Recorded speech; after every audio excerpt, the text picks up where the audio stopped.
प्रभु राम देव भगवान अल्लाह खुदा ईश आदि नाम एक ही शक्ति के हैं। वो कैसा है, कहां है, कैसे मिलता है, किसने देखा है? ये प्रश्नवाचक चिन्ह पूर्ण रूप से हटाने के लिए अवश्य सुनिए जगत गुरु तत्वदर्शी संत रामपाल जी महाराज के अमृत वचन, सर्व पवित्र धर्मों के पवित्र शास्त्रों के आधार पर। यानी जैसे हमने आम बो दिया, आम की सेवा में भी ध्यान है और उसके प्रतिफल का भी हमें ये सहज ध्यान है कि इसलिए तो इसको कर रहे हैं। ऐसे जैसे हारी बीज धुन और पंथी से बतरावे, उसमें खंड पड़े नहीं ऐसे, ये ऐसे ध्यान लगावे। जैसे क्योंकि गरीबदास जी एक जमींदार थे, आम व्यक्ति को हर ढंग से समझाने की चेष्टा करते हैं कि जैसे हाली बीज बो रहा, बीज धुन, धुन माने उसमें लौ लग रही है उसकी, बीज बीजने में, रास्ते में कोई रास्ते से के साथ साथ बीज बीज रहा है और कोई अतिथि आ जाता है, यात्री, और वो पूछता उससे कि मैंने उस गांव में जाना है, मेरा रास्ता ठीक है या नहीं है। उसको रास्ता भी बता रहा, उसको संकेत भी दे रहा है तो ठीक जा रहा है। आगे जाके कुआं आएगा, उसे बाईं तरफ मुड़ जाना, आगे फिर उसके सामने आप देखोगे नीम का वृक्ष होगा, उसके लेफ्ट को यानी दाएं तरफ मुड़ जाना, सामने देखोगे एक और तालाब दिखाई देगा और साथ में बीज भी बीज रहा है। उस बीज के छोड़ने में हल को रोक भी नहीं रहा है और बीज भी बीज, तो उसका ध्यान जहां पर है उससे पल नहीं हटा पा रहा। जैसे हाली बीज धुन और पंथी यानी यात्री से बतलावे, उसमें खंड पड़े नहीं भाई, ऐसे ध्यान लगावे। ये हमारी सहज समाधि है। अब कहने का भाव ये है कि धर्मदास जी को परमात्मा बता रहे हैं कि 5 यज्ञ होती है यहाँ पर। एक यज्ञ धर्म की, दूसरी यज्ञ ध्यान, तीसरी यज्ञ हवन की। जैसे यहाँ पर हवन चाहे तो लकड़ियों में घी डाल कर उसमें हवन कर लो, क्योंकि लकड़ी ढेर सारी जलाने में उसमें कार्बन डाइऑक्साइड ज्यादा बनेगी, क्योंकि लकड़ी जलने से तो धुआं प्रदूषण होता है ज्यादा। बेशक वो चंदन की भी क्यों ना हो, उनकी महक से कोई लाभ नहीं, वो तो महक चंदन वैसे भी दे रहा है, अगर ना फूकेंगे तो भी महक आती है। लेकिन हमारा जो लाभ होगा हमें घी के प्रज्वलित होने से, जो वातावरण और इस यज्ञ से हमारा जो बेनिफिट कहाँ जाएगा, इसका बहुत लंबा प्रोसीजर है, इसका बहुत साइंटिफिक इफेक्ट है। हम यहाँ पर हवन करते हैं, इस हवन का प्रतिफल देव लोगों को ऊपर जाता है और उसके बेनिफिट में हमें कुछ आंशिक उससे यहाँ का बेनिफिट, यानी जैसे वर्षा कर देना या कोई और राहत मिलना, साथ में प्रदूषण, जैसे हम श्वास को से शुद्ध हवा देते हैं और बुरी करके बाहर छोड़ देते हैं, इसका भी हमने ये इसका बेनिफिट यानी इससे इसका कर्ज उतरता है। अब ये हवन यज्ञ है। हम क्या करते हैं, एक रुई की एक मोटी बात बना के बाती और उसमें भर के अच्छा घी और सुबह शाम जला देते। और मंत्र क्या होते हैं, मंत्र जैसे अपने परमात्मा की वाणी, पूर्ण ब्रह्म की, ये वेदों जैसे मंत्र है, वेदों से ज्यादा अच्छे मंत्र। एक तो मुख्यमंत्री का आदेश हो और एक प्रधानमंत्री के मुख से निकले वचन हो, तो वेदों से ज्यादा सुपीरियर शक्तिशाली वचन है यानी मंत्र है कबीर परमेश्वर की वाणी। और फिर उसके बाद उनके सेकंड नंबर पे उन्हीं के दर्शन के उपरांत ये 5-6 महापुरुषों की वाणी, जैसे आदरणीय गरीबदास जी की, आदरणीय धर्मदास जी की, आदरणीय श्री गुरु नानक देव जी की, आदरणीय दादू जी की वाणी। लेकिन इनसे भी सुपीरियर वाणी उस कबीर परमेश्वर की है। उसके जो मंत्र हम पढ़ रहे हैं उनसे, वेदों से भी उत्तम लाभ हमें होता है, जो सुबह शाम के नित्यनेम और आरती, संध्यारती और दोपहर की रमैनी जो हम करते हैं, ये हमारा एक हवन और साथ में ज्ञान यज्ञ भी है। अब ये और 5वीं यज्ञ है ज्ञान की, एक यज्ञ है धर्म की, दूसरी यज्ञ ध्यान, तीसरी यज्ञ हवन की, चौथी यज्ञ प्रणाम, दंडवत प्रणाम। ये भी एक यज्ञ का काम करे। दंडवत प्रणाम करना आम बात नहीं है, ये तो वो पुण्यात्मा करेगी जिसमें भक्ति का अंश बकाया है, और जिनके अंदर भक्ति अंश नहीं है वो झुक नहीं सकते, क्योंकि उनमें वो कीमत अभी बनी नहीं। जैसे सरसों होती है, सरसों, और वो सरसों जब तक उसकी फली आ जाती है, लेकिन फली में सरसों के दाने नहीं बनते, तब तक वो ऐसे खड़ी रहती आकड़ के। और जो जो क्योंकि उसमें कच्चे दाने हैं, ना खल बना ना तेल, योज किससे काम नहीं हुआ, इसलिए उसमें अकड़ है, क्योंकि उसमें वह कीमत नहीं जो उसने झुका दे। और धीरे धीरे वो परिपक्व जब हो जाती है तो ऐसे लटक जाती है, जमीन को छूने को हो जाती है, उसके बस की बात नहीं। ऐसे जिन पुण्यात्माओं में पिछला भक्ति अंश है, अब एक बार तो कोड़ सा लग गया भैया अच्छी जगह आ गया, सारे बूंदे लौटे, यानी तो सारे लेटते हैं, ये क्या असभ्य सा लगता है। लेकिन नो ना बेरा, ये असभ्य नहीं, ये बिल्कुल सभ्य कर्म है। असभ्य तो जब होगा जब गधे बन जाएंगे, सारी उम्र दंडवत करना, पेट का बल चलना, 2.5 मन का बोरा, 1 मिनट की फुर्सत ना चौकर दे जुलूस निकले। तो हम अपने भगवान के चरणों में चाहे कुछ भी हो हमारा, जैसी बदरंग मार जाए किसी ने, कितना अंडी पाक रहे हो, मक्खी मुंह में बड़े और निकले, बता के अभिमान इस माटी का, इस मिट्टी को मिट्टी समझ के भगवान के चरणों में लगाए रखेंगे तो ये राजी होगा, ये प्रसन्न होगा। आदि इन्हीं के पास है ये पूर्ण ब्रह्म दयाल, और मान बढ़ाई मारियो बेअद विसर काल। इस प्रकार हम 5 यज्ञ करते हैं। और बहुत से भक्त आत्मा ने कहा हम तो एक हवन यज्ञ करते हैं, बस हवन यज्ञ करते हैं और उसी से बेड़ा पार हो जाएगा, मंत्र पढ़ते हैं वेदों के, बस दैट्स ऑल। और गायत्री का जाप करते हैं, ओम भूर्भुवः स्वः तत्सवितुर्वरेण्यम। भाई देखो ठीक है, ये गायत्री जो है 4 वेदों में से 2-2 शब्द निकाल रखे, चारों वेदों में थे, कहीं की ईंट कहीं का रोड़ा, और ऐसे बना के चलो। इसकी स्तुति से क्या लाभ होगा? केवल स्तुति, जैसे हम बिजली के गुण गावें तो, क्योंकि उसमें इस गायत्री मंत्र में क्या है, परमात्मा तू बड़ा तेजो में है, तू सर्वशक्तिमान है, तू ऐसा कर देता है, तू ऐसा कर देता है, ये तो गुण है भगवान में, ये तो है, चाहे रोज गा लो और ना गाओ। जैसे बिजली के गुण गावे, इसका संस्कृत में बना ले, चाहे कोई हिंदी में या कोई इंग्लिश में या कोई पंजाबी में, किसी भाषा में उसके महिमा का गुणगान बना ले, कोई गीत राग बना ले, कोई दिक्कत नहीं, उसको गाता रहे, बड़ा रोज गाता रहे, और उससे लाभ जो होना है वो तरीका ढूंढे नहीं। जैसे कनेक्शन लेना चाहिए बिजली का, तो बिजली का कनेक्शन लेने के उपरांत ये लाभ देगी जो गुण रोज गाया करते थे, जिसकी महिमा प्रतिदिन सुना करते थे। कनेक्शन लेने के बाद फिर आपने क्या है की जरूरत ना पड़े, गुण गा चाहे मत का, उन गुणों का आनंद ले जिसकी रोज व्याख्या होती थी, ऐसे होता है। अब कबीर साहब ने कहा, धर्मदास अगर गीता जी के केवल पाठ मात्र से लाभ हो जावे तो ये तो ना जची बात। फिर धर्मदास असमंजस में पड़ गया, भाई बात तो बिल्कुल सच का है। कहता है हम गीता जी जैसे कहती ऐसे ही तो करते हैं। पहले तो ये बता गीता जी बोली किसने? धर्मदास बोला श्री कृष्ण जी ने बोली। कबीर साहब बोले देखो नाराज मत होना, भगवान श्री कृष्ण काल थे क्या?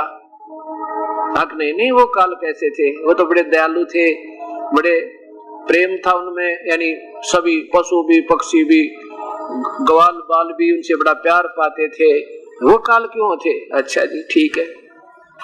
अब क्या है कि हम पढ़ रहे रोज कहानी, गीता जी को रोज पढ़ रहे, पर उसमें लिखा क्या ये बुद्धि हमारी काम ना करे। क्यों नहीं करे? क्योंकि गीता जी के 5वें अध्याय में ये ब्रह्म काल कहता है कि मेरे हाथ में जितने मेरे अंतर्गत मेरे उपासक जितने हंस ऋषि हैं, चाहे जीव हैं, प्राणी हैं, देव हैं, चाहे महादेव हैं, इनका बुद्धि मेरे हाथ में रिमोट है। जब चाहे इनमें ज्ञान रूपी चांदना कर दूं, जब चाहे इनमें अज्ञान रूपी अंधेरा भर दूं। अब ये अज्ञान रूप अंधेरा भर दिया हमारे सबके, चाहे ऋषि हुए चाहे मैं ऋषि हुए, क्योंकि हम इस काल ब्रह्म के साधक रहे, ब्रह्म तक की पूजा इसके हाथ में, ये किसने कैसे नचावे। तो कबीर साहब कहने लगे 11वें अध्याय के 32वें श्लोक में लिखा है कि मैं बढ़ा हुआ काल हूं। क्या कृष्ण जी काल थे? नहीं, वो तो वैसे विराट रूप दिखाया था। फिर वहां घूम जा बुद्धि। कबीर साहब कहते हैं मैं आपको थोड़ा सा बताऊं। अब धार्मिक व्यक्ति था, क्या बताओ जिंदा, आप क्या बताओगे, आप ही बताओ। अब गीता जी के ज्ञान की आवश्यकता कब पड़ी? गीता जी के ज्ञान की आवश्यकता जब पड़ी, तब पड़ी जब भगवान श्री कृष्ण ने अपने अर्जुन के प्रार्थना पर रथ को दोनों सेनाओं के बीच में जाकर खड़ा कर दिया, जब कौरव और पांडवों का युद्ध निश्चित हो चुका था। और अर्जुन ने देखा सामने ना जाने कितने वही अपने रिश्तेदार और बहनों के बटेऊ अर्थात बहन हुई, क्योंकि काकेताओं की बहन कोई दूर नहीं होती, और ये भतीजे जिनको गोदी उठाए लिए फिरा करता था दुर्योधन और दुशासन के बच्चों को, आज अपने हाथ से तीर का निशाना बनाऊंगा, और वो भी किसके लिए? एक दो रोटी के लिए। फैसला कर लिया, ना जाने कितनी करोड़ों बहन विधवा होंगी, ना जाने कितने बच्चे अनाथ होंगे, ऐसे जुल्म न करके यदि हम राज भी पाएंगे तो भी हमारे जैसा पापी नहीं कोई, ये सोच करके बिल्कुल युद्ध नहीं करूंगा। और बैठ गया पिछले से में भगवान ने। अब वहां श्री कृष्ण नहीं थे, श्री कृष्ण का शरीर था, लेकिन बोल श्री कृष्ण नहीं, उसके अंदर वो काल प्रवेश कर गया, जैसे भूत प्रेत विष आ जाता है। क्योंकि ये काल इन देवों का एक ऐसी सिद्धि होती है, एक सूक्ष्म शरीर बना लेते हैं, बहुत छोटा, और हमें इन दृष्टि से नहीं दिखता, वो अपनी अपनी रेंज होती है। अब वो इतना सूक्ष्म रूप है उस काल बनाया जा सकता है, और जो का तो हमारे सामने मनुष्य जैसा दर्शन नहीं दे सकता, फिर वो सूक्ष्म निराकार नहीं होता। हमें जो दिखाई ना चीज देती है उसे निराकार मान लेते हैं। अब वो सूक्ष्म बन जाता है, सूक्ष्म, और सूक्ष्म रूप बनाकर अंदर प्रवेश करके प्रेत, जैसे प्रेत नहीं एक दूसरे में चले जाते, हमें दिखाई भी नहीं देते, और वो मनुष्य जैसे होते हैं, उनका शरीर मानव सदृश शरीर होता है भूतों का, हम देख नहीं सकते और हमारे आसपास घूमते रहते हैं। वो निराकार नहीं है, वो बहुत सूक्ष्म शरीर होता है, वो अंदर प्रवेश कर गया जब इस शरीर से बोलते। खोखा ये होता उनका बोलने का, उससे वो बोल नहीं पाते। और उसके ऊपर एक और कोट और बनाया जाता है, जो परमात्मा आते हैं वो बोल सकते हैं, क्योंकि उनका शरीर इनसे असंख्य गुना ज्यादा सुंदर, और वो उसमें ये मैटर नहीं हो, मैटेरियल नहीं होता, भूत वाला भी नहीं होता। अब क्या होता है, वो काल ने देखा कि अर्जुन भी युद्ध नहीं करेगा, कृष्ण जी भी कह देंगे मत कर भाई, बहुत अच्छी बात है। क्योंकि अब गीता जी के ज्ञान की इसलिए आवश्यकता पड़ी कि युद्ध नहीं कर रहा था अर्जुन। युद्ध क्यों हो रहा था? युद्ध इसलिए हो रहा था कि कौरव और पांडव का आपस में भाई बंटवारा नहीं हो पाया था, अपना जो राज को वो आधा आधा नहीं बांट पाए थे। क्यों? क्योंकि दुर्योधन ने पांडवों को हिस्सा देने से मना कर दिया, जिसके लिए श्री कृष्ण जी 3 बार शांति दूत बनकर गए थे। 3 बार शांति दूत बनकर गए थे कि दोनों को समझा करते थे, धृतराष्ट्र को भी कहा करते थे, और दुर्योधन और पांडव को इकट्ठा बैठाकर कहा करते थे, देखो भाई युद्ध करना अच्छी बात नहीं, इसमें ना जाने कितनी बहन विधवा होंगी, ना जाने कितने बच्चे अनाथ होंगे, और क्या क्या पता युद्ध में किसकी मृत्यु हो जाए, कोई पक्का थोड़ा होता है। तुम अपना आधा आधा बांट लो और प्रेम से रहो दोनों भाई, दोनों कौरव भी पांडव भी। लेकिन नहीं माने, सारे प्रयत्न जब फेल हो गए तो तीसरी बार परमात्मा एक बात सोच कर गए। उन्होंने ये भी फैसला कर लिया था, पहले बंटवारे हो गए थे, वो राजा हमारे साथ, वो राजा उसकी सेना हमारे साथ, वो राजा और उसकी सेना हमारे साथ, ऐसे यहां तक बात बिगड़ दी थी। तो भगवान श्री कृष्ण तीसरी बार गए तो उन्होंने सोचा कि कहीं ये पांडव जो है मेरे रिश्तेदार हैं, क्योंकि भगवान श्री कृष्ण की बहन सुभद्रा और अर्जुन से ब्याही थी, कि कहीं ये पांडव मेरी जो ऊपर जो है ना दृढ़ हो रहे हो, मेरी शक्ति मान के, और ये अनर्थ से नहीं टल रहे हो। परमात्मा ने सोचा त्रिलोकीनाथ ने कि क्यों ना एक पासा और डाल के देख लूं। क्या डाला उन्होंने? दोनों को फिर बुलाया तीसरी बार कि अभी आ जाओ, मेरी एक अंतिम प्रार्थना फिर सुन लो। दोनों को फिर समझा, जब नहीं माने तो क्या कहा भगवान ने कि अभी देख लो, ठीक है, एक तरफ मेरी सेना होगी, एक तरफ मैं होऊंगा। और कृष्ण जी कहते हैं मैं युद्ध नहीं करूंगा, हथियार नहीं उठाऊंगा, ये कसम खाता हूं। भगवान ने सोची थी इस बात से हो सके पांडव ही नरम हो जाए और मेरे साथ चल पड़े, कटे टंटा 2 रोटी का धंधा बता, मेरे रिश्तेदार वहां रह लेंगे अपना बैठ के, क्या बात है। क्योंकि भगवान ने भी तो वराड मिटा दी थी, मथुरा छोड़कर चले गए थे, काले वन के साथ नहीं लड़े थे।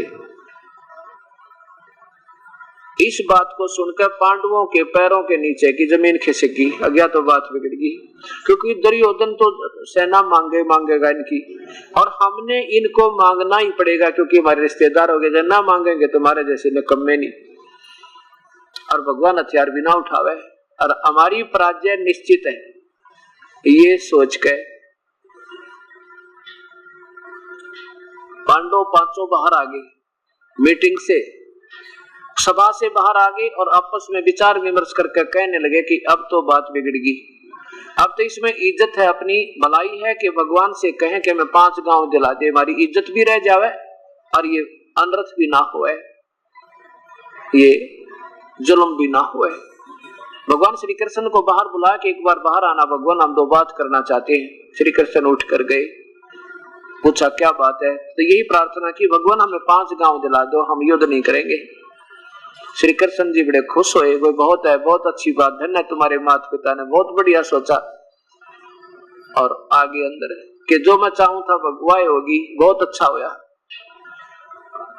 अंदर जाकर के कौरव अंदर बैठे थे, पांडव बाहर खड़े थे।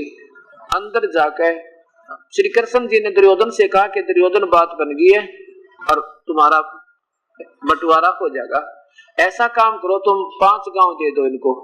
तो 5 गांव मांग रहे हैं, कहते हैं हमारी भी इज्जत रह जाएगी और युद्ध भी ना होगा।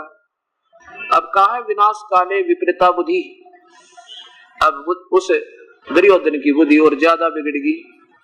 उसके मन में ये आ गया कि अब पांडवों के पल्ले कुछ नहीं रहा, क्योंकि भगवान हथियार उठावा ने इनकी विजय हो नहीं सकती। और अब ये डर गए हैं, क्यों बुराई रखी, ये 5 गांव मांगेंगे, कल बराबर में खसेंगे, इनको यहाँ से कति भगा दे। ये सोचकर कहा कि पांडवों के लिए सुई की नोक के समान भी स्थान नहीं है, लेना है तो युद्ध कर ले हमारे साथ।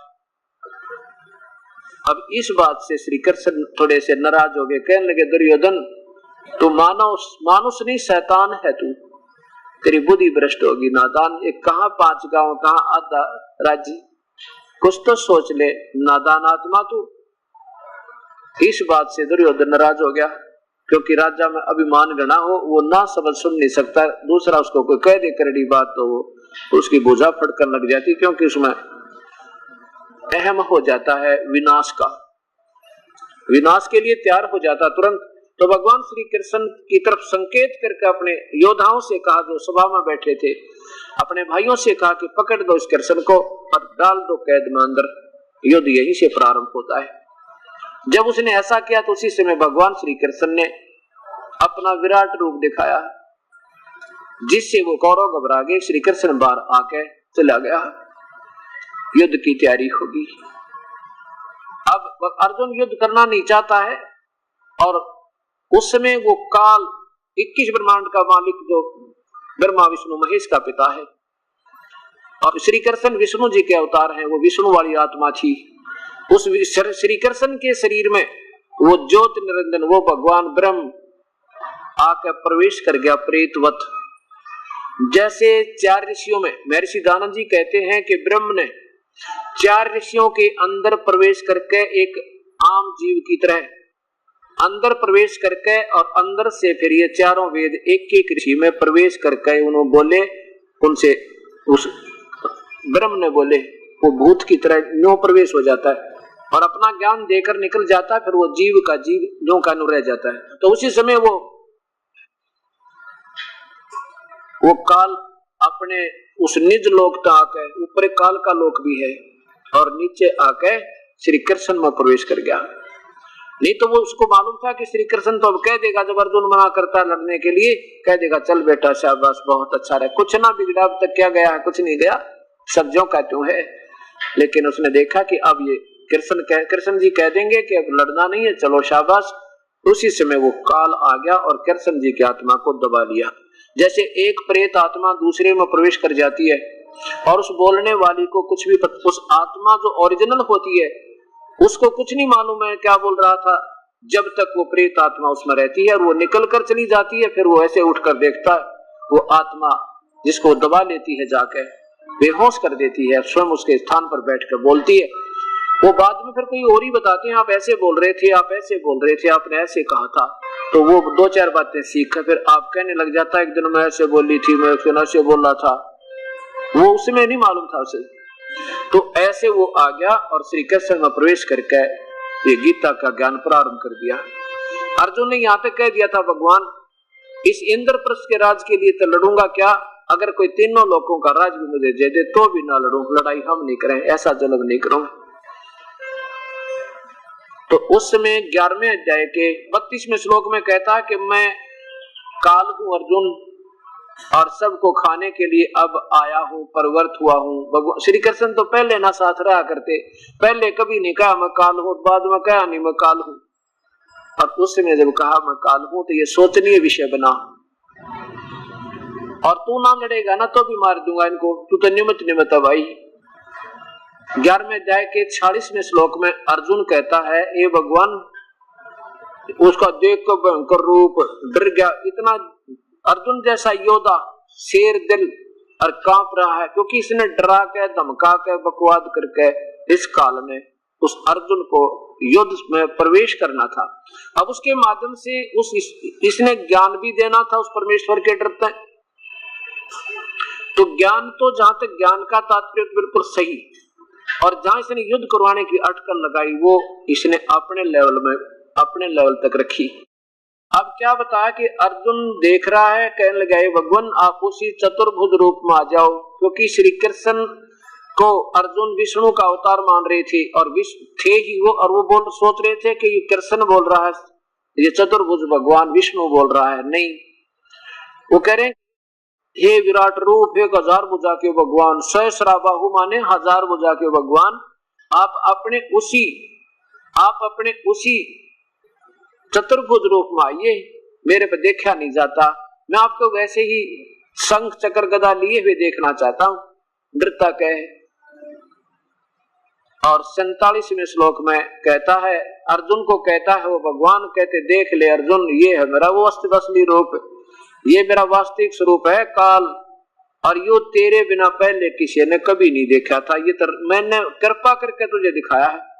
तेरे से पहले, आज से पहले तेरे सिवा किसी ने नहीं देखा था। अब ये बात सोचनी पड़ेगी। जब अगर श्री कृष्ण गीता बोल रहे होते ये नहीं कहते कि तेरे बिना पहले ये विराट रूप मेरा किसी ने नहीं देखा था, क्योंकि श्री कृष्ण तो कौरवों की सभा में वो विराट रूप अपना दिखा चुके थे, ये नहीं कह सकते थे। अभी देखो इसके लिए बाप ने फिर यही पवित्र गीता जी देखिएगा, 11वें अध्याय के ये चंद श्लोक श्रीमद् भगवत गीता और गीता प्रेस गोरखपुर से प्रकाशित है। अध्याय नंबर 11 का श्लोक नंबर पहले 32 देखिएगा। इससे सिद्ध होगा कि मैं काल हूं। अध्याय नंबर 11 और श्लोक नंबर 32। लोकों का नाश करने वाला बढ़ा हुआ महाकाल हूं। काल है, ये काल है शब्द है, मैं काल हूं।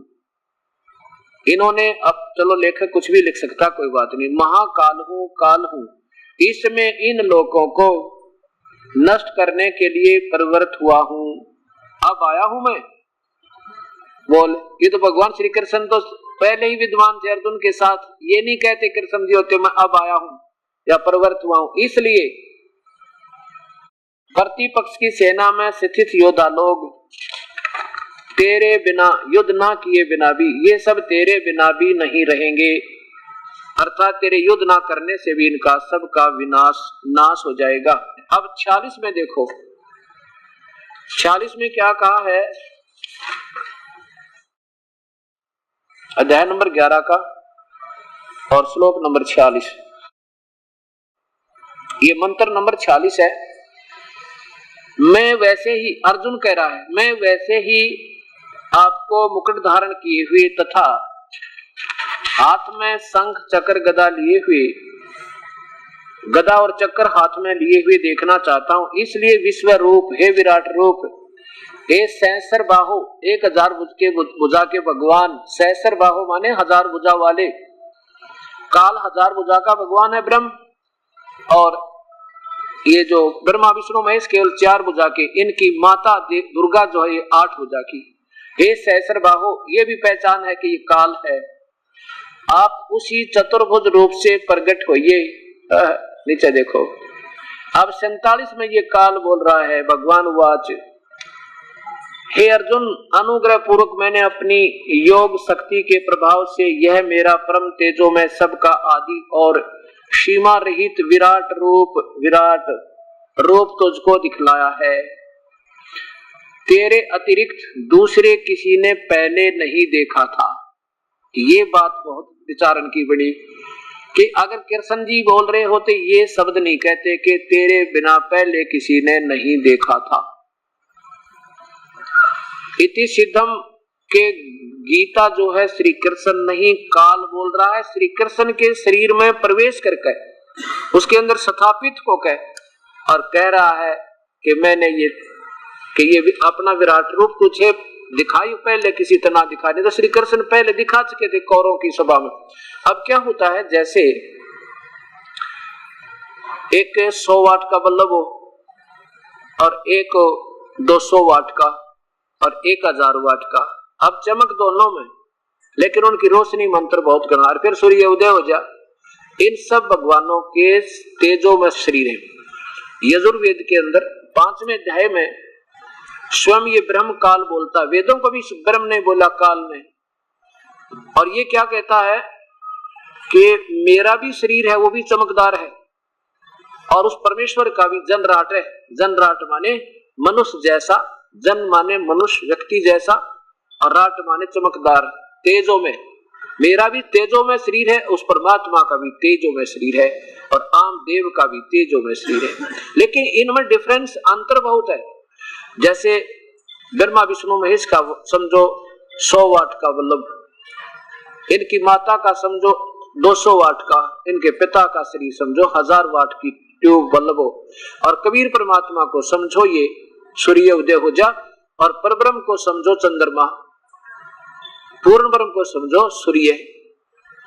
तो ऐसे फिर क्या बताते हैं, तारा मंडल बैठे कर ये चांद बढ़ाई खावे, उदय हुआ जब सूर्य का वैसो तारों छुप जावे।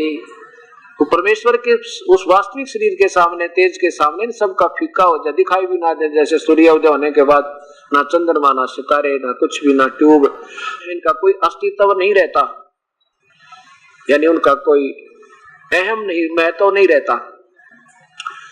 अब 2 प्रमाण हो गए।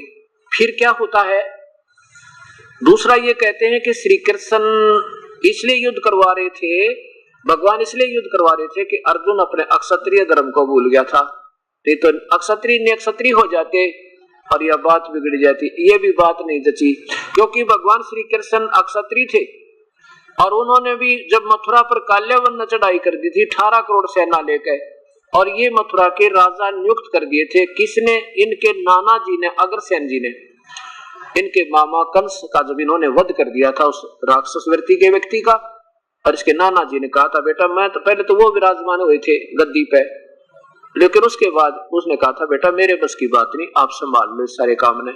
तो श्री कृष्ण मथुरा के जब राजा बन चुके थे, कुछ ही समय उपरांत नारद जी ने आकर के उनको बधाई दी थी और साथ में ये बताया था कि एक गुफा है यहाँ पे, और उसमें मुचकंद नाम का राजा सोया पड़ा है, और उसमें क्या शक्ति है कि 6 महीने जागता है, 6 महीने सोता है। जागता जब युद्ध करता है, सोता है तो खराटे भरकर सोए, और कोई जगह दे उसने अधूरी निंद्रा में, तो उसके आंखों के अंदर से अग्निबाण छूटते हैं और सामने वाले को भस्म कर देता है। संकेत कर गया नारद, और ये सारी कहानी काल करवाता है, उसके हाथ में रिमोट है, नारद भेज दिया, नारद ने कथा सुना दी, चला गया।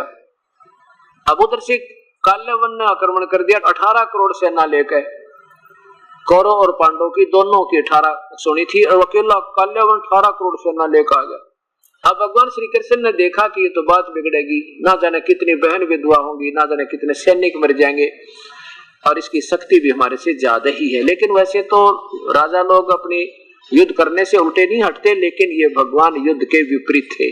और ये तो सतोगुणी परमात्मा थे, 3 लोक के मालिक थे। इतना इनमें ज्ञान था कि क्यों विनाश करा, जरा सी बात के लिए, अपने हम की खातिर मैं क्यों सत्यानाश करवाऊं किसी का। तो काल्यावन से कहा कि आजा काल्यावन मेरे साथ कर युद्ध। सेना जरूर खड़ी कर लिया आमने सामने, और फिर भाग लिया युद्ध छोड़कर भगवान। उसके बाद उन्हें श्री कृष्ण जी को रण छोड़ भगवान कहने लगे, युद्ध छोड़कर भागने वाला भगवान। नहीं तो युद्ध छोड़ने वाले को तो कायर क्या करते हैं, फिर भी उनको भगवान कहा गया, क्योंकि उन्होंने वो नेक काम किया, बुरा नहीं किया। और जाकर के उस गुफा में प्रवेश कर गया जहां पर मुचकुंद सोया पड़ा था। काल्यावन उसके पीछे पीछे गया तो भगवान ने क्या करा, जाकर के अपना एक कपड़ा रखते हैं, चादर सी लगता है, पहले रखते थे वो पीले से रंग की, वो जाके मुचकुंद पर उड़ा दी। आप थोड़े से अंदर गुफा में चले गए और काल्यावन आया, उसने देखा कृष्ण यहाँ छुप कर सो गया, अब मत बढ़ाऊंगा। इसने ठीक है पकड़ के टांग उसकी मुचकुंद की उसको श्री कृष्ण समझ के और ऐसे मरोड़ दी और कहा खड़ा हो कायर तो कि, तो कहां भाग कर आ गया। अब मुचकुंद का दर्द होया, पीड़ा से कर्रा कर उठा, सामने अग्नि बाण छूटे, आंखों से काल्यावन का वध हो गया। श्री कृष्ण जी ने पकड़ कर, क्योंकि काल्यावन तो फिर खराटे भरने लग गया पड़ कर, क्योंकि 6 महीने सोना उसने तो, और काल्यावन की पकड़ कर टांग घसीट के कुत्ते की तरह से मृत शरीर को और काल्यावन की सेना के सामने पटक दिया। राजा की मृत्यु सेना की हार होती है और युद्ध नहीं होता। वो कहने जाते हुए कहने लगे अपने राजा की सवले के महामंत्री कि हम शीघ्र ही राजा नियुक्त करके आएंगे और कृष्ण तेरे से बदला लेंगे, तुझे छोड़ेंगे नहीं। भगवान ने सोचा अच्छे पागलों के बीच में आया था, इनको कुछ सतमार्ग बताने के लिए, कुछ राहत देने के लिए, ये पागल कुत्तों की तरफ मेरे पीछे पड़ दिए। तो भगवान ने वो मथुरा त्याग दी और कहा पहुंच गए, विश्वकर्मा को बुला के विश्वकर्मा एक द्वार की समुद्र में टापू, एक द्वार हो उसमें और कोई रास्ता ना हो किसी राक्षस किसी राजा के आने के लिए, ताकि एक द्वार पर हम अपनी सेना रख लूं सारी और अंदर हम अपना सुख से बसे। एक द्वार ही का एक द्वार की नगरी विश्वकर्मा की ने भगवान के आदेश से समुद्र का टापू देख कर वहां पूरा नगर बसा दिया, बना दिया और भगवान वहां से लेकर सारे यादों को वहां पहुंच गए, बाकी का समय वहां व्यतीत किया। अब क्या होता है, फिर क्या बताते हैं, युद्ध पूरा हुआ। युद्ध पूरा हुआ तो पांडव विजयी हुए, कौरवों का विनाश हुआ। युधिष्ठिर को राजगद्दी दे दी। राजगद्दी देकर के भगवान श्री कृष्ण ने कहा कि मैं अब द्वारका जाता हूं, तुम संभालो अपने राज्य को।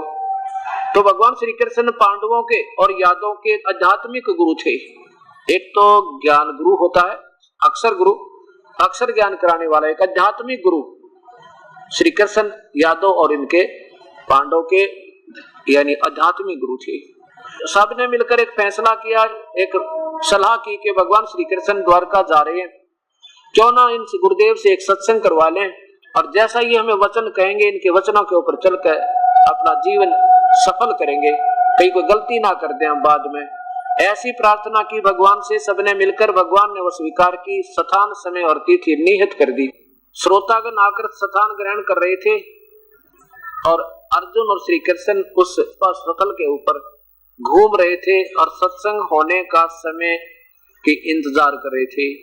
अर्जुन ने कहा भगवान जब युद्ध का समय उपस्थित था उसमें आपने मुझे जो गीता का ज्ञान बताया था ना, अब मैं भूल गया भगवान, वही गीता आज जो की तो सुनाना प्रभु, बड़ा आनंद आ रहा था। अब श्री कृष्ण क्या कहते हैं, अर्जुन तो बड़ा श्रद्धाहीन है, तो निकम्मी आत्मा भाई, तूने ऐसे निर्मल ज्ञान को क्यों बुला दिया, याद रखना चाहिए था। और स्वयं कहते हैं अब मुझे तो भाई याद नहीं मैंने क्या कहा था, अब पूरा मैं नहीं बता सकता। अब देखो मैं सत्संग करूंगा 4 दिन और आप सुनोगे, 4 दिन जो सत्संग पहली बार सुनेगा उसको पूरे सत्संग का मेरे ख्याल 30% अंश याद आप कर रहे नहीं। और मैं मेरे से आप कभी पूछ लेना 4 दिन के सत्संग को, तभी सुना दूंगा जो का जो, क्योंकि मैं अपने होश में यही मेरी आत्मा बोल रही है। अगर इसमें कोई और बोल रहा होता तो मैं बाद में ये कहता कि मैं ये कहता तुमसे, तुमने याद क्यों नहीं रखा। अगर मैं आपसे आज कहूं कभी कि भी तुम बड़े श्रद्धाहीन हो, बड़े अच्छे, तुम अच्छे श्रोता नहीं हो, तुमने उस सारे 4 दिन के ज्ञान को याद क्यों नहीं रखा, और मैं कहूं अब मुझे तो जो का तू याद नहीं, मुश्किल बात है। तो क्या सिद्ध होगा इससे कि मैं नहीं बोल रहा था, कोई भूत बोल रहा था मेरे में, सीधी सी बात है। अब इसका प्रमाण कहां से मिलेगा, ये पवित्र शास्त्र महाभारत आपको ये बताएगा। ये संस्कृत महाभारत द्वितीय खंड गीता प्रेस गोरखपुर से प्रकाशित। ये तो शुक्र दास का हाथ लाग गए शास्त्र वक्त है, अगर इन पहला बेरा पट जाती इन मत ये सारे निकाल देते, एक भी ना पाओ आपको।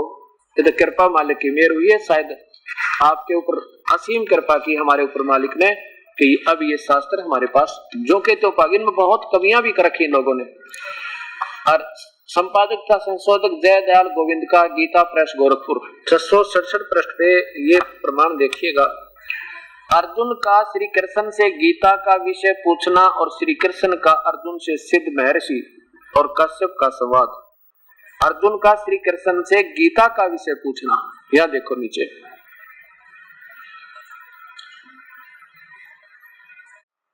दोनों मित्र स्वेच्छा से घूमते घूमते सभा मंडप के ऐसे भाग में पहुंचे जो स्वर्ग के समान सुंदर था। पांडव नंदन अर्जुन श्री कृष्ण के साथ रहकर बहुत प्रसन्न थे।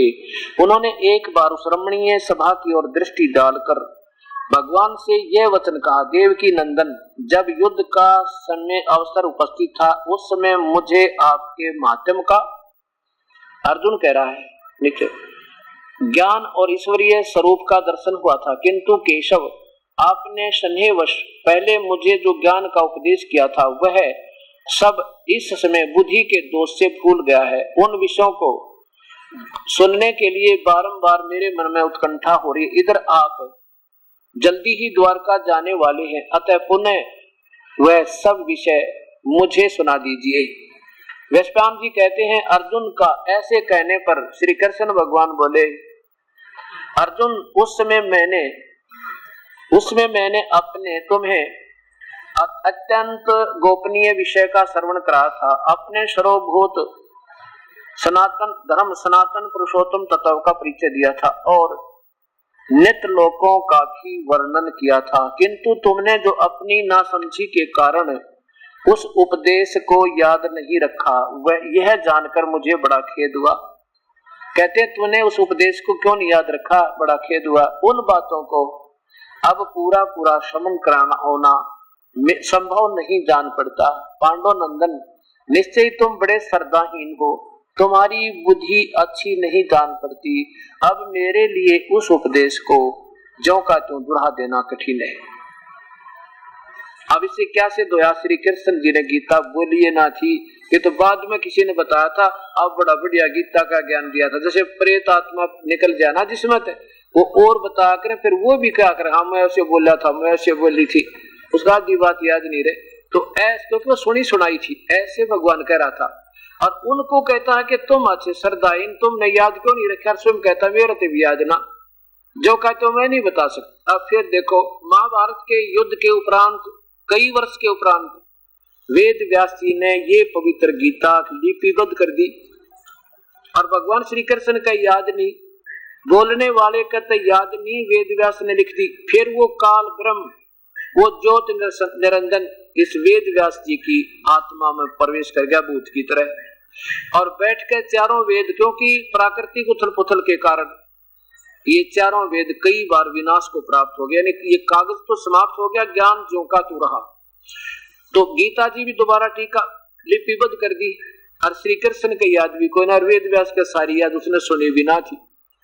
अब ये सोचने की बात है प्यारी आत्माओं, क्योंकि हम अभी तक ज्ञान से कोसों दूर रखे गए।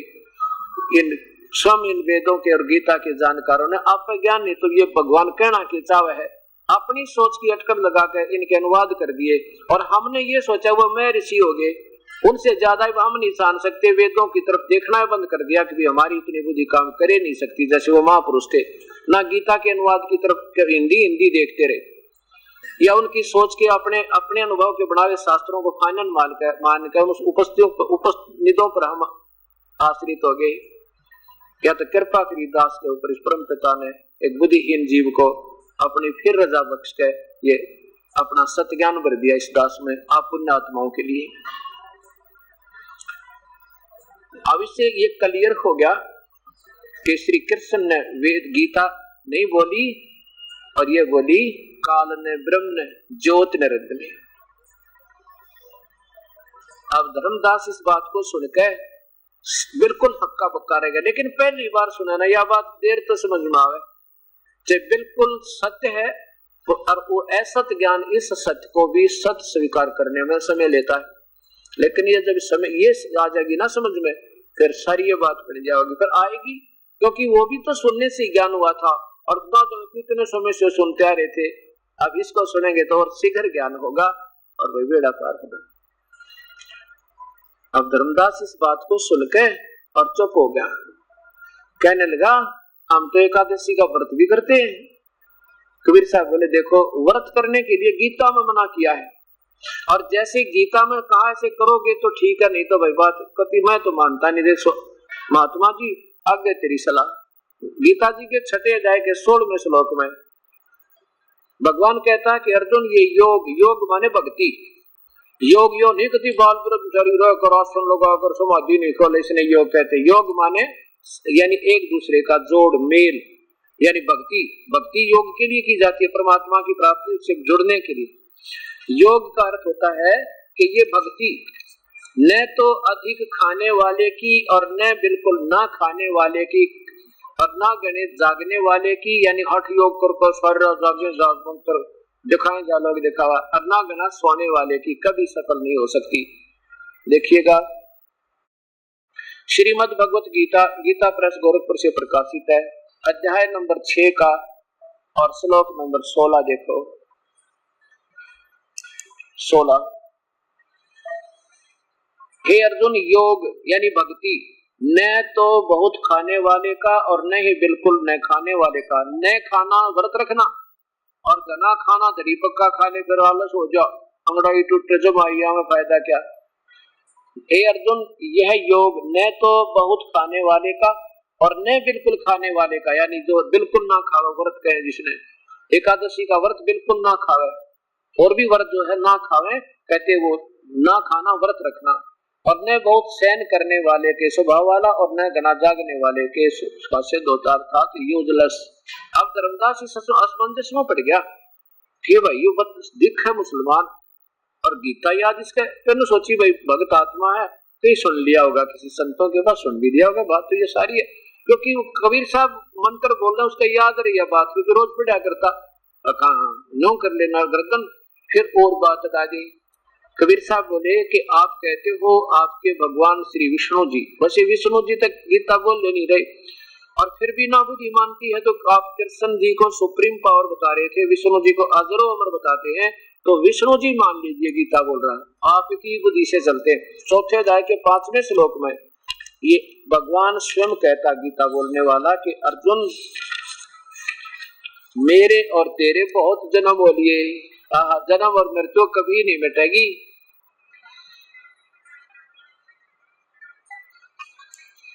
अध्याय नंबर 4 का और ये श्लोक नंबर 5 है। हे परंतम अर्जुन मेरे और तेरे बहुत से जन्म हो चुके हैं, उन सबको तू नहीं जानता, मैं जानता हूँ।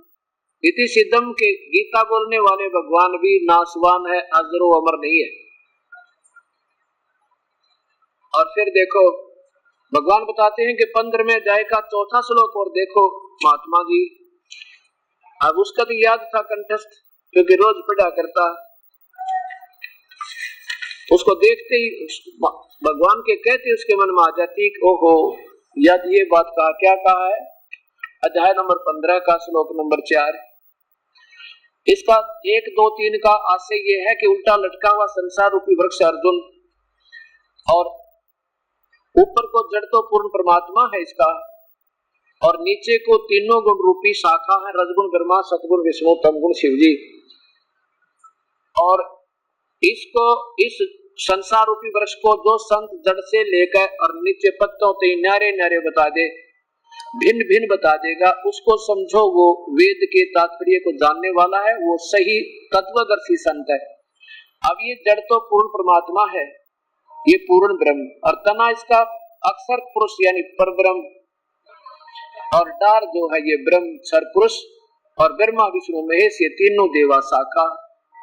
कबीर साहब अपनी वाणी अपने महिमा को आप ही बताते हैं रचे हुए को, अक्षर पुरुष एक पेड़ है, निरंजन वाकी डारे, ये तीनों देवा शाखा है, भाई पात रूप संसारे। अक्षर पुरुष एक पेड़ है और निरंजन वाकी डार, और तीनों देवा शाखा है ये पात रूप संसार।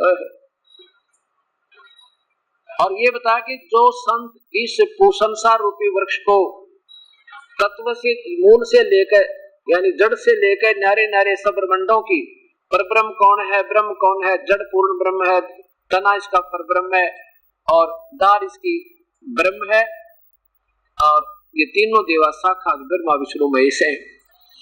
और कहता अर्जुन मैं नहीं जानता इसको पूर्ण रूप से, जो तेरे मेरे डिस्कशन में चर्चा हो रही है मैं नहीं जानता पूर्ण रूप से, वो तो कोई संत बतावेगा। और वो संत ये ऐसे बताने वाला मिल जा समझो वो तत्वदर्शी संत है। उसके लिए यहाँ संकेत किया चौथे अध्याय के 34वें श्लोक में कि अर्जुन उस पूर्ण परमात्मा के बारे में मैं नहीं बता सकता, उसको तो वो संत बताएंगे जो तत्वदर्शी संत होंगे, उनके ज्ञान सुने, उनको फिर दंडवत प्रणाम करे। कति भी नंबर भाव है अध्याय नंबर 4 का और श्लोक नंबर 34 देखो। अब देखो प्यारी आत्मा, ये परमात्मा का यथार्थ ज्ञान है, जितनी बार सुनोगे उतना घीसा गलेगा, इतना आनंद आना चाहिए प्यारी आत्मा को। अब तक तो हम डरे डोए थे ना, भी रखे का के पढ़े थे, अब ये वो आनंद है। चौथे अध्याय का 34वां श्लोक, उस तत्व ज्ञान को तू तत्वदर्शी ज्ञानियों के पास जाकर संबंध, उनको बड़ी बात दंडवत प्रणाम करने से, उनकी सेवा करने से और कपट छोड़कर क्षमता पूर्वक प्रसन्न करने से परमात्म तत्व को बड़ी बात जानने वाले ज्ञानी महात्मा तुझे तत्व ज्ञान का उपदेश करेंगे। भगवान कहता मैं नहीं जानता उस परम पिता के बारे में भक्ति पूर्ण रूप से, ना उसकी सारी जानकारी मेरे, ना उसके द्वारा रचे ब्रह्मांडों की मैं जानकारी रखता। वो तो कोई संत जो ये बता देगा ना, वो तत्वदर्शी संत होगा। कौन होगा? ये देखो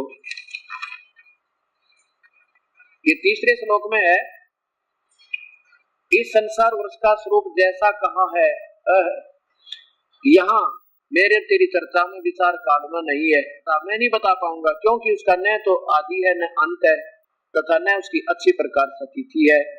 और इसलिए इस सुदृढ़ मूलम, इस अति दृढ़ मूल वाले संसार रूपी पीपल के वृक्ष को सच्चे ज्ञान अतरूपी हथियार से काटा जा सकता है। अब फिर उल्टा फिर चलो 2 नंबर पर फिर देखो, 1 नंबर देखो पहले 15वें अध्याय का।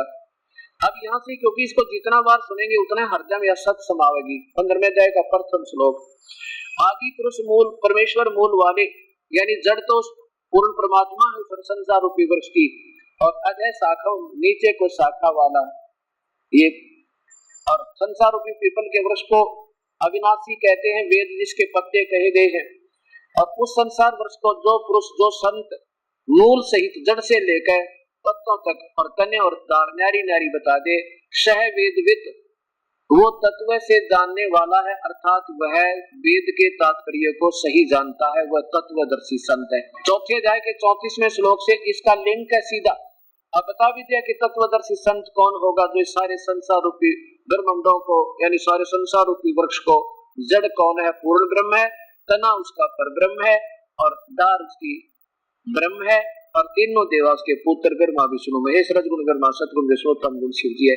कहते ये जो बताने वाला पाजा समझो तत्वदर्शी संत। अब चौथे पाजा सीधे अब आयो चौथे पे कि उसके पश्चात जब वो तत्वदर्शी संत आपको मिल जावे, ये वही 15वें अध्याय का चौथा श्लोक, उसके पश्चात उस परम पद रूप परमेश्वर को बड़ी बात खोजना चाहिए, जिसमें गए हुए फिर लौट कर संसार में नहीं आते, उनकी जन्म मृत्यु नहीं होती। अपने बारे में बता दिया चौथे अध्याय के 5वें श्लोक में, तेरे और मेरे बहुत जन्म हो रही है, हम तो नासमान है, जन्म और मृत्यु होती है। और उस परमेश्वर की भक्ति करने से, जिस परमेश्वर से जन्म मृत्यु नहीं होती और जिस परमेश्वर ने सारे ब्रह्मांडों की रचना करी है, जिस परमेश्वर से पुरातन संसार वर्ष की प्रवृत्ति विस्तार को प्राप्त हुई है, उस आदि पुरुष नारायण की मैं शरण हूँ। आपके भगवान कह रहे हैं धर्मदास कि मैं भी उसी की शरण में हूँ, उसके अधीन हूँ, वो मेरा मालिक है। इस प्रकार ये निश्चय करके उस परमेश्वर का मनन और निधि ध्यान करना चाहिए। अब देखो, अब यहाँ ये बातें हमने सोचनी पड़ेंगी। फिर कहता है धर्मदास को कबीर साहब के, देखो 18वें अध्याय का फिर देखिए 62वां श्लोक, 18 का श्लोक नंबर 62, हे भारत सब प्रकार से उस परमेश्वर की शरण में जा, उस परमात्मा की ही कृपा से तू परम शांति और सनातन परम धाम को यानी सतलोक चला जाएगा। शाश्वतम सथानम, शाश्वतम सथानम यानी सनातन परम धाम सतलोक को प्राप्त होगा, और वहां जाकर फिर जन्म मृत्यु कभी नहीं होती। नहीं तो मेरे पास रहेगा तो तेरी भी मृत्यु जन्म और मेरा भी जन्म मृत्यु। अब ये बातें अब धीरे धीरे आपके समझ में आएंगी। ये समझ में आएगी ना, फिर बेड़ा पार कई पीढ़ी ताई का सुख आपका होगा, क्योंकि मानुष शरीर का एकमात्र उद्देश्य केवल प्रभु पाना और काल के जाल से पीछा छुटवाना है। अगर यही नहीं बना, चाहे राष्ट्रपति बन जाना यहाँ पर, क्योंकि अपने भाग से तो आपको सुख होगा, आपका ही कर्म आपको प्रधानमंत्री राष्ट्रपति बना होगा, क्योंकि पिछले जन्म में आप पुण्य कर्मी होगे तो बनोगे। और उस मलाई में खाकर चले जाओगे अपने पुण्य कर्मों को, भविष्य की नहीं बनेगी तो फिर पशु बनेंगे। ये परमात्मा का नियम।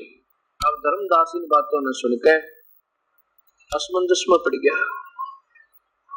कहने गए भगवान ये आदमी है घम चक्कर, ये दिखा तो एक जो है जो क्या नाम है मुसलमान, और सारे शास्त्रों को कंठस्थ याद किए फिर उसने सोचा भाई ये साधु लोग होते हैं, इनमें कुछ सिद्धि पिद्धि भी होती है, ये ऐसे कोई तो ना सुन सुना ली होगी, ऐसे करा हुआ। फिर कबीर साहब ने बताया कि आप कह रहे हो कि ब्रह्मा विष्णु महेश तो अजरो अमर है, ये अजरो अमर तो नहीं है। देखिए देवी भागवत महापुराण प्रश्न नंबर 3 स्कंद,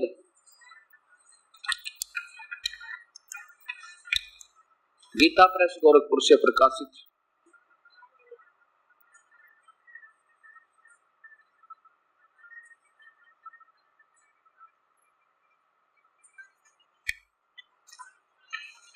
इसके अनुवाद करता है हनुमान प्रसाद पोदार चिमन लाल गोस्वामी, और ये गीता प्रेस गोरखपुर से प्रकाशित है, मुद्रित है।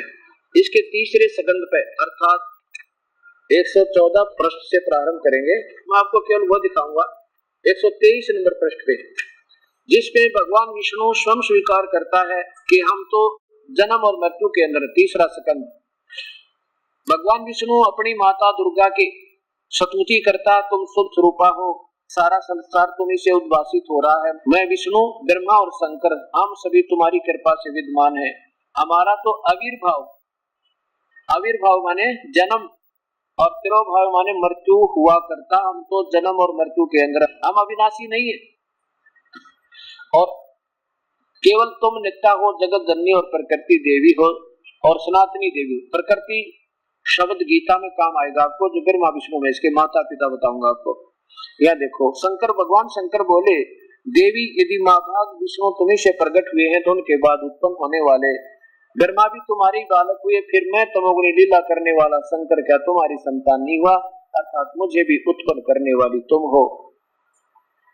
अब दोनों बात सिद्ध होगी, ब्रह्मा विष्णु महेश नासवान है, अविनाशी नहीं है, और इनकी माँ जो है ये दुर्गा है, और ज्योत निरंजन ब्रह्म ये काल इनका पिता है। प्रकृति दुर्गा को कहते हैं। फिर कबीर साहब ने बताया कि 14वें अध्याय के 3, 4 और 5 श्लोक को फिर देखिए धर्मदास, इसमें स्वयं ये काल कहता है कि दुर्गा तो मेरी पत्नी है, और ये तीनों गुण रजगुण ब्रह्मा सतगुण विष्णु तमगुण शिव जी ये इसी प्रकृति से उत्पन्न हुए, दुर्गा से। ये पवित्र गीता जी। और यहाँ देखिएगा ये 14वां अध्याय 14वां अध्याय, और यहाँ देखो तीसरे श्लोक में लिखा है, हे अर्जुन मेरी महत प्रकृति ये दुर्गा तो सभी प्राणियों की योनि अर्थात गर्भाधान स्थान है। मैं काल उस योनि में चेतन समुदाय गर्भ को स्थापन करता हूँ। जड़ उससे तत्व माने उससे सब भूतों की उत्पत्ति होती है, सब प्राणियों की उत्पत्ति होती है। नीचे देखो चौथे में, हे अर्जुन नाना प्रकार की सब योनियों में जितने मूर्तियां अर्थात शरीरधारी प्राणी उत्पन्न होते हैं, प्रकृति तो उन सब की गर्भधारण करने वाली माता है। मैं काल बीज स्थापन करने वाला सबका पिता हूँ। और 5वें में देखो कमाल कर दिया, प्रकृति से उत्पन्न तीनों गुण रजगुण ब्रह्मा सतगुण विष्णु तमगुण शिव जी, ये प्रकृति से उत्पन्न अर्जुन ब्रह्मा विष्णु महेश ये तीनों प्रकृति से उत्पन्न तीनों गुण अविनाशी जीवात्मा को शरीर में बांधते हैं। अर्थात दुर्गा इनकी माँ है, ये काल ब्रह्मा विष्णु महेश का पिता है। अब इसके लिए फिर आपका, क्योंकि हर सत्संग में नई नई आत्माएं आती हैं, उनको ये असमंजस बना रहेगा कि ये ब्रह्मा विष्णु महेश गुण कैसे हो गए। ये भी इस देवी भागवत महापुराण में आपने अभी निर्णय लेना होगा, और तब ये हृदय आपका गदगद होता रहेगा नहीं तो आपको शंका बनी रहेगी और आप आगे सत्संग भी नहीं सुन पाओगे। ये देवी भागवत महापुराण सभास्तिकम से मातम खेमराज कृष्ण दास प्रकाशन बम्बई, इसके तीसरे सकंद में देखिएगा, ये दूसरा सकंद समाप्त होता है। अथ देवी श्री देवी भागवत श्रीमद देवी भागवते भाषा टीका युक्त तृतीय सकंद प्रारंभ थे। फिर देखिए शुरू से, अथ श्रीमद देवी भागवते भाषा टीका युक्त तृतीय सकंद प्रारंभ थे।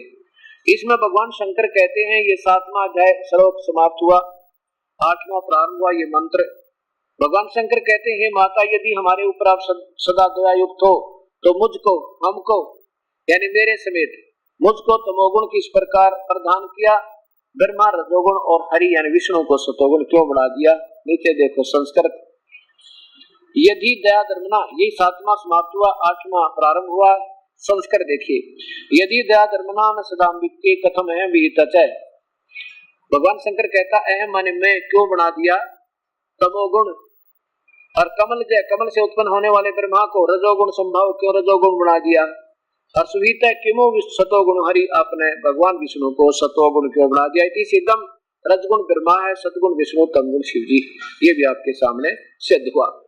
अब इन बातों ने सुनकर धर्मदास की तो सिट्टी फिट्टी तो होगी खत्म, और उसने सोचा भाई अच्छा नास्तिक टकराया, आज तो ये बड़ा कमबख्त आदमी, और बात सारी सच्ची कह। तो कबीर साहब ने कहा कि जिसको कहो तुम नंद का लाल, वो कहे मैं सबका काल। कबीर साहब बोले जिसको तुम नंदलाल कहो और वो कहे मैं सबका काल, सब ने खाऊं। और 11वें अध्याय के 21वें श्लोक में अर्जुन आंखों देखा बताता है, भगवान आप तो देवताओं को भी खा रहे हो, ओए होए, जो आप ही के गुणगान करे और आपके आगे हाथ जोड़े खड़े। ये देखियो वही पवित्र गीता जी 11 के श्लोक नंबर 21 में अर्जुन ने कहे, परमात्मा आप तो ऋषियों ने भी खाओ और देवताओं को भी, जो आपके के आगे हाथ जोड़े, आपके मंगल स्रोत वेदों के अनुसार सतोत्तर आपसे मंगल कामना कर रहे हैं, बख्श दो बख्श दो, उन भी खाओ आपसे। 11वां अध्याय का श्लोक नंबर 21 ऊपर देखो, ये श्लोक नंबर 21 है। वे ही देवताओं के समूह आप में प्रवेश करते हैं, देवताओं को भी खा रहे हो आप, तो प्रवेश कर रहे हो आपके मुख मारे सारे, और कुछ भयभीत होकर हाथ जोड़कर आपके सामने आपके नाम और गुणों का उच्चारण करते हैं, और महर्षि और सिद्धों के समुदाय वो भी चार खड़े हैं आपका कांपन लग रही तुम्हारी नंबर आ गया, कल्याण हो ऐसा कहकर उत्तम स्तोत्रों द्वारा आपकी स्तुति कर रहे हैं और आप उनको भी खा रहे। फिर ये क्या कहता है 11वें अध्याय के 32वें श्लोक में, अर्जुन मैं तो काल हूं भाई, सब ने खाऊंगा, किसी ने ना बख्शू। यहाँ कबीर साहब कहने लगे, धर्मदास अब मान लीजिए आप श्री कृष्ण कह रहे हो, वैसे कृष्ण जैसी पुण्यात्मा काल नहीं थी, वो तो सतोगुण भगवान थे, वो तो उनके पास गोपियां भी प्यार पाया करती थी, गायें भी आकर के खड़ी हो जाती थी, उनका एक टक देखती रहती थी। नहीं हो सकते धर्मदास, पर भाई तेरी बुद्धि के अनुसार, क्योंकि आपकी बुद्धि डाउन नहीं आ रही अभी है। फिर परमात्मा ने उसको छेड़ने के लिए कहा, जिसको कहे तो नंद का लाल और वो कहे मैं सबका काल। बताओ फिर काल की पूजा करके वो सब ने खावा, तो उसके उपासकों को भी खा रहा, तो आप ही देख रहे हो। अर्जुन आंखों देखा बता। धर्मदास बोला, बाबा जी जिंदा मुझे शिक्षा ना दे, और घना ना बोला, मेरी आत्मा दुख है श्री कृष्ण के बाप ना नू घना मत का मेरे इन हमारे भगवानों के बारे में। कबीर साहब बोले, भाई कुएं में पड़े, आंखों देखी बिना मानता गधा कहीं का। परमात्मा कहते हैं कि जान बूझ साची तजे, और फिर भी करे झूठ से ने वाकी संगति है प्रभु, फिर सोपन में गिना दे। इतना सोच के अंतर ध्यान हो गया परमात्मा। अब धर्मदास की आत्मा तो मान रही थी, भाई बात तो महाराज जी सरिये सच्ची कह रहे थे, और देख कर्म इनने किसे कर्म बिगाड़े। और आंखों से जब एकदम अदृश्य हो गया तो और बड़ा डर लग गया, और यथार्थता समझ में आ गई कि कोई आम व्यक्ति तो नहीं था भाई। जब मुसलमान होकर एक एक शब्द याद कर रखे, हर गीता हर वेद और शास्त्र के, ये आम आदमी नहीं था, ये तो हो सके कोई और कोई भगवान हो कोई देव हो, और तूने तो जुल्म कर दिया, पाप का भागी हो गया। क्योंकि भक्त आत्मा के डरिया बहुत करे। उसने सोची सारी रात नींद ना आई, नींद नहीं आई तो और यूं प्रार्थना करे, भगवान एक बार आ जाओ फिर दोबारा, एक बार दर्शन दे दो आपने, अब मैं कुछ नहीं बोलूं, सारी बात सुनूंगा, क्योंकि वो सारी बात सामने लग रही है। तो काल हर सब ने खावा, ब्रह्मा विष्णु महेश ने, यो सब देवता ने ना छोड़ दे। और यो आप ये तो बात गीता बोली को ना श्री कृष्ण ने, क्योंकि बेशक उस समय ना मनवा, पर बाद में विचार करने पर विवश हो जाएगा वो प्राणी, चाहे कितना सियाना बन रहा हो, कितना आरूढ़ हो इस पुराने ज्ञान पे। तो सुबह मनसा मार के अपना क्या करा, वक्त से उठा और ऐसे जमीन लिपी, रोटी बनाने लग गया और खाना बनाते अपनी जैसी पूजा मन मार के करी। पर उस दिन उसके बाद पूजा करने को दिल कती नहीं किया उसका। सवेरे अपना खाना बनाने लग गया, रोटी बनाऊं पहले तो। अब खाना बनाने लगा तो एक मोटी लकड़ी लाया, तोड़ के जंगल में तो ढूंढ के लानी, वह बीच तक छोटी थी, होलो थी, और वो उसने लगा दी चूल्हे में। सहयोगी लकड़ी और लगा के अग्नि जला दी, प्रज्वलित कर दी, रोटी बनाने लग गया, सब्जी सुब्जी बना के। और जब देखा ना वो जलती जलती जब बिल्कुल चूल्हे के पास आ गई, बाकी बच गई 1 फुट की, 1.25 फुट की। जब उसकी दृष्टि पड़ी उस लकड़ी के पिछले हिस्से पर, उसमें तो क्या देखा उसने, ना जाने कितनी काली काली चींटियां अपने अपने अंडों को मुंह में लेकर बच्चों को या कुछ वैसी उससे बाहर भाग रही हैं बाहर उस सुराख से। और सुराख के पिछले हिस्से पर लकड़ी जो गिल्ली होती है थोड़ी थोड़ी, चाहे मामूली सी भी गिल्ली क्यों ना हो, उसके पिछले हिस्से पे तरल पदार्थ सा ऐसे उबलता जैसे चाय उबला करे, उसमें चींटियां गिर रही हैं, चटक चटक होकर जल रही, क्योंकि बाहर निकलने जगह ना मिला, रास्ता नहीं मिला। और अंदर कुछ वैसे अग्नि में जल गई। जब धर्मदास ने देखा उस प्यारी आत्मा ने, क्योंकि साधु कोई भी किसी मार्ग पर लग रहा है, चाहे वो किसी पंथ से संबंधित है, वो प्यारी आत्मा में दया बहुत होती है।